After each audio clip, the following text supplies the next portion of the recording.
আমরা এভাবে খাই না, এভাবে ঘুরায় খাই ভাই। ডিফারেন্ট হলে এতটুকু আমার। এত বছর জনগণ অপেক্ষা করছে বিএনপির জন্য। 17 বছর যাই হয়েছিল, কিন্তু এখন আমরা ওনাদের ভোট দিয়ে ওনাদের যে জয়যুক্ত করছে যাতে ওনারা আমরা দিকে তাকায়। অবশ্যই অবশ্যই খুব খুব খুব বাজে হয়েছে এবং খুব খারাপ হয়েছে, যেটা আওয়ামী লীগের আমলেও এতটা বৃদ্ধি পায়নি বা এতটা বাড়ায়নি। আর গতকালকে একটা নিউজ দেখলাম যে বাংলাদেশে যেখানে মজুদ আছে ওখানে তেল হিউজ আছে, যেটা সরকার কিনতেছে না, দাম বাড়বে দেন কিনবে। মানে অপশনটা এটাই বুঝাইলো যে আমরা এভাবে খাই না, এভাবে ঘুরায় খাই ভাই।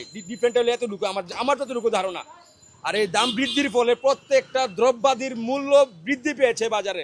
নায়াসিনামাইড ও স্যালিসাইলিক সমৃদ্ধ লিলি ফেস ওয়াশ যা ফেসের ডেড স্কিন সেল দূর করে দেয় দ্বিগুণ ফাস্টার ব্রাইটেনিং। দ্রব্যমূল্যের দাম আসলে অন্য দিনের থেকে আজকের দাম একটু বেশি। আজকে সবকিছুর দামই বেশি। এই যে টমেটো কিনছে বলতেছে যে অন্য দিনের থেকে আজকে 300 টাকা বেশি দাম না মাল কিনেছে, তাহলে তো বেশি দামলে বেশি বেচতেই হবে। জনগণ এখন চলতে অনেক কষ্ট হচ্ছে, হিমশিম খেয়ে যাচ্ছে।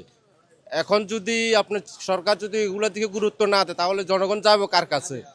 এত বছর জনগণ অপেক্ষা করছে বিএনপির জন্য, বিএনপিকে আনি দিছে জনগণ।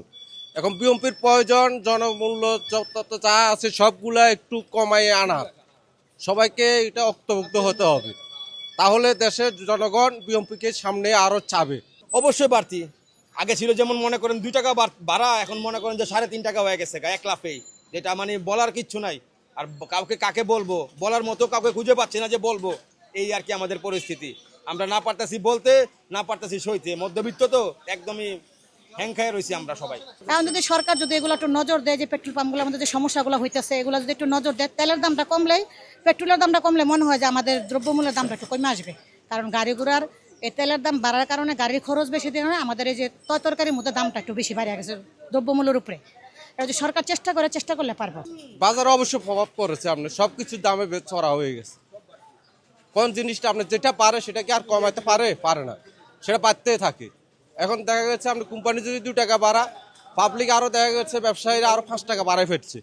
সবার মনে একটাই যে কিভাবে মানে এত বাড়তেছে কেন সবকিছুর দামই। আপনি দেখেন আগে টমেটো বা সবজি ছিল 60 টাকা 50 টাকা, সব 80 টাকা, আর আজকালকের মধ্যে 100 টাকা হয়ে গেছে অলরেডি। এই আর কি নাজেহাল অবস্থায় এক প্রকার বাঙালি আমরা যারা রয়েছি খুব নাজেহাল অবস্থায় আছি আর কি, সবকিছু মিলিয়ে এভারেজে। হ্যাঁ মামা, কঠিন হয়ে যাচ্ছে না? আমাদের মতো মধ্য ফ্যামিলির মানুষরা আমরা কি করে খাবো বলেন? আমরা তো এখন না পারি করতে, না পারে সরকার যে ফুটপাতের উপর যে হামলারা দিছে, এই যে এটা করে আমাদের যে ফুটপাতের দোকান ছিল উঠাই দিছে, এখন আমরা কি করে খাবো? আমাদের তো অন্য কোনো ব্যবস্থা নাই। তাহলে সরকার আমাদের উপর একটু নজর দেওয়া দরকার। ওনাদের আমরা খুব 17 বছর যাই হয়েছিল, কিন্তু এখন আমরা ওনাদের ভোট দিয়ে ওনাদের যে জয়যুক্ত করছে যাতে ওনারা আমরা দিকে তাকায়।